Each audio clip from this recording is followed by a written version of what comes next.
Chapter 12. Arya. One minute Arya was sitting on the couch in the common room, and the next hand was shaking her awake. For a dazed second she had no idea where she was, and then she blinked and remembered. She'd been wandering through the hospital trying to shake off the sugar crash, and gave Gabby some space. She wanted to be there for her, of course, but she couldn't always be there. And it wouldn't do Gabby any good if she learned how to be herself only when Arya was with her. Arya had made her way to the common room, hoping to see Henry and find out more about his purple-black smoke. Only he hadn't been there, and she couldn't stop yawning. So she decided to sit down, and then... Had she fallen asleep? "Young lady," said the nurse, whose hand was still on her shoulder, "visiting hours are over. It's time to go home." Home? Arya nodded absently and looked around the common room, still groggy. Beyond the window, the sun was going down. "Do you have family here?" pressed the nurse. "Is someone coming to pick you up?" "Gabby, where is she?" "I live close by," said Arya, getting up. She regretted the cupcakes as she trudged back through the hospital to Marco's room. When she got there, she saw Marco sitting up in bed, writing in a journal, but no Gabby. She double regretted the cupcakes as she made her way downstairs and out of the revolving doors onto the ugly gray steps of the hospital. And then she realized that she couldn't remember the way to Gabby's house. The sinking sun and the glow of the hospital cast her shadow like a door on the concrete. Arya tapped her shoe, and the shadow fidgeted. "I need to find Gabby," she told the shadow. "Take me home," she said, and then followed corrected herself. And follow she frowned and corrected herself. "I mean, take me to Gabby's home." The shadow obligingly filled with light, and Arya said thank you and stepped through. An instant later, she found herself stepping out of the glowing pool and onto the sidewalk in front of Gabby's building. The light went off inside the shadow, and Arya took a small step forward, nestling her shoes in the right place just as Gabby herself came through the front doors, a bag of trash in hand. "Arya?" she asked, surprised. "Where did you come from?" "The hospital," said Arya, grateful Gabby hadn't walked out a second sooner. Gabby dropped the bag she was holding in the garbage bin. "What are you doing here?" "I live nearby," said Arya, "and I thought I'd come and say hi. So, hi." "Hi," said Gabby. A moment of silence fell between them. Arya waited. Gabby fidgeted. Finally, she said, "You want to come upstairs?" Arya smiled. "I'd love to." She hopped up the stairs, but hesitated at the entrance. What if she still couldn't go in? But then Gabby held the door open for her and said, "You coming?" And Arya's shoe crossed the threshold without any resistance. She smiled and followed Gabby inside. "Here we are," said Gabby, when they reached her apartment. Arya looked around. She'd never been in a home before, but she imagined it would feel homier. Gabby kicked off her shoes by the door, and Arya did the same. She started to follow Gabby towards her room when she noticed a photo in the hall and stopped. It was the only decor in the hallway, and it had obviously been taken before Marco got sick. Gabby and Marco and their mom were all sitting around the table in a big backyard, wooded hills behind them. The photo wasn't faded, but there was something about it that made them seem far away. Gabby's mom was in the middle, her arms around her children, and they were all smiling. "It's weird, right?" said Gabby, coming up beside her. "How different we look." She reached out and touched her fingertips to the glass. "We were a team until..." Her words fell away, and so did her fingers. "My room's this way." Arya thought Gabby's room was nice. She didn't have any others to compare it to, but nothing about it really screamed Gabby. Then again, nothing about Gabby screamed Gabby yet. That was the problem. Arya thought about turning one of the walls a color. They were all soft white, but she didn't know which color to make it. And besides, that might be hard to explain, so she held off. Gabby flopped down on her bed. Make yourself comfortable. Arya wandered around the room, taking in the details. Gabby's closet door was open, and Arya could see dozens of outfits inside. Shirts and pants and skirts and shoes. Arya looked down at her own ensemble. It was it had never occurred to her to change. Arya made a mental note to do so at some point. She turned back towards the room. There was a radio on the table by Gabby's bed, and Arya crossed to it, mesmerized, and began pressing buttons, searching through stations.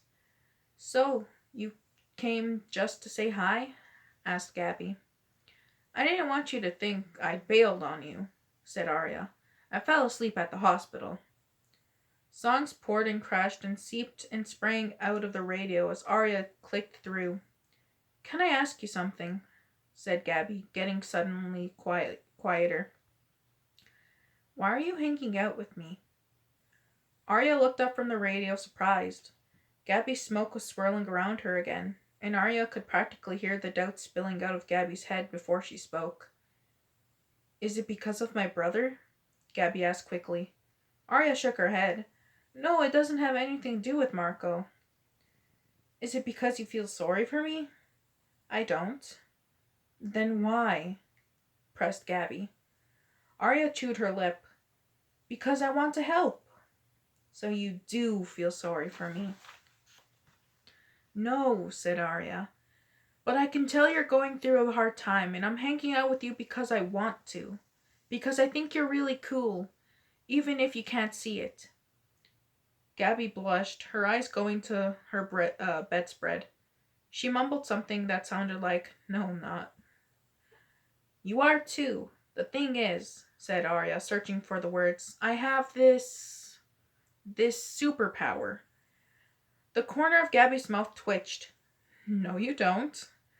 I do, said Arya cheerfully. When I look at someone, I can see the way they are, and the way they're going to be. It wasn't a lie, though, thought Arya. Not really. After all, she could see Gabby smoke, and she knew she'd be better, happier, brighter, once the smoke was gone. And when you look at me, asked Gabby, I see someone who's going to be amazing. Gabby smiled, and the smoke around her wavered ever so slightly. You really think so? Yeah, said Arya. I do. Arya landed on a pop station, filling the room with cheerful music.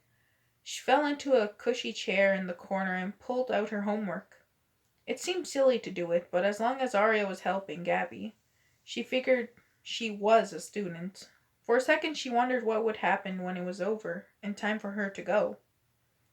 But she pushed the thought away. Gabby started humming along to the song on the radio. Arya didn't know the words, but she tried to sing along. She wasn't much good at it, but it didn't stop her from trying.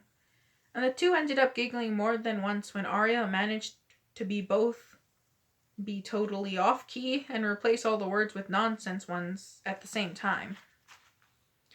A couple hours later, Arya was in the middle of a particularly horrible sing-along when Gabby's phone rang. Gabby's smoke coiled and around her, tensing as she answered. Mom, is everything okay? The voice on the other end said something, and Gabby's shoulders relaxed visibly and then slumped. She mumbled something in Spanish and hung up. Everything all right? Asked Arya. Gabby nodded. She's going to stay a while longer. Told me to go to bed. She yawned and looked at the clock. Arya could tell that it was time for her to leave. I better get going, she said. Do you need to call someone to come get you? No, said Arya. I don't live that far away. Gabby looked out the window at the dark. Do you want me to walk you home? Arya shook her head. No, she said with a smile. I'll let myself out. Hey, said Gabby when Arya reached the bedroom door. Thanks. For what? Asked Arya. For sticking with me. Arya beamed. I'll see you at school tomorrow, she said before slipping into the hall. She got to the front door, saw her shoe sitting in the foyer. Then she hesitated. Did she have to go? Would Gabby's mom come home? Would Gabby be all alone? It didn't seem right to leave Gabby by herself. Not if she didn't have to.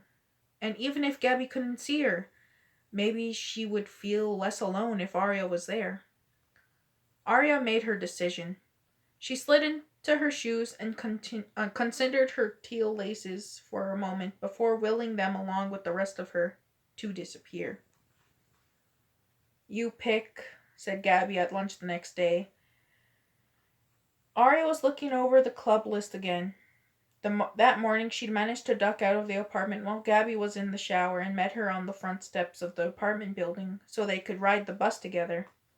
She'd even summoned up some new clothes and was now sporting a pair of jeans and a striped t-shirt. The girls were at their table in the cafeteria, and Arya was determined to find Gabby the right after-school activity. "I'm not picking," said Arya. "It has to be your choice." "Why?" pressed Gabby. "It's your club time too. You have just as much as right to pick." "You're only saying that," said Arya, poking the food on the tray. It was all orange. "Because you don't want to choose." Gabby sighed. "How am I supposed to choose?" she asked. "If the whole idea is trying something new, then I have to choose something I don't know if I'll like. I don't know if I like it. It would be easier to just pick at random." Arya brightened. "Okay, we'll do that." "Wait, no," said Gabby. "I don't actually." Arya held up her hand. "This is a good idea," she said. She grabbed a pencil from her backpack and she quickly counted the number of remaining options. 11. She then numbered the activities out of order. "Pick a number," Arya told Gabby. 1 to 11. "But there are things on there that—" "It's only Tuesday," said Arya, "and you said we have all week. If we don't like the club today, we'll pick a new one tomorrow. It'll be fun." Gabby took a deep breath. "Okay. 7. Arya turned the paper around to show her what she'd chosen. "Dance." "Dance?" asked Gabby nervously. "But I don't know how." "Perfect," said Arya. "Neither do I." Dance did not go well. Arya really liked it, but Gabby hated the mirrors in the studio. Every time she began to relax, even a little, she'd catch sight of her reflection and get self-conscious all over again.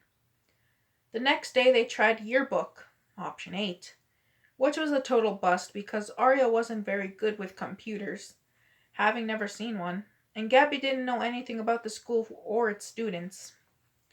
Thursday afternoon they found themselves in painting, option 2, and the things weren't going much better. Arya was getting nervous because Gabby still hadn't found something that was hers, and they were running out of options and out of time. Arya sat at her easel and swirled the pigments in her palette. She liked the idea of painting, but was frustrated by the fact that mixing 2, 3, even 4 awesome colors didn't always result in a more awesome color. In fact, most of the time it just resulted in brown. She frowned down at the mess on her tray. While one easel over, Gabby seemed to be struggling with her own paints. "Find form," the teacher told Arya when she saw the abstract swirls on the paper. "Let go," the teacher told Gabby when she saw the rigid shapes on hers. Gabby's smoke rippled with frustration. This definitely wasn't the right club, and Arya was almost relieved when Gabby turned towards her too fast and accidentally painted a streak of red across the yellow sundress Arya was wearing. "I'm so sorry," said Gabby, scrambling for paper towels, but Arya only smiled and waved her away. "It's fine, don't worry," she said. "It'll come out." Before Gabby could say anything else, Arya ducked out of the studio and ran her hand over the stain, the color vanishing with her touch, leaving the dress beneath spotless. Arya sighed and leaned back against the wall. If only fixing Gabby's problems were that easy. One day left, she thought, pulling the list of options from her dress pocket. There had to be something here. And then, just as she was about to head back into the art room, Arya heard the singing. It was soft and far away, and she followed it through the halls until she found a door covered in music notes, just like Abby's journal. Aria pressed her ear to the door, listened, and smiled. A bunch of different voices were singing together inside the room. It was beautiful. She liked the music pouring out of Gabby's radio, but this was better. Gabby could do this, thought Aria, pulling back. Gabby would be so good at this. Aria had heard Gabby humming when she walked and when she did homework and when she showered. She sounded great, but did it only when she thought she was alone. And that was Gabby's problem, wasn't it? But this could be her solution. Arya hurried back to class, bouncing with excitement because she finally knew how to help Gabby find her voice.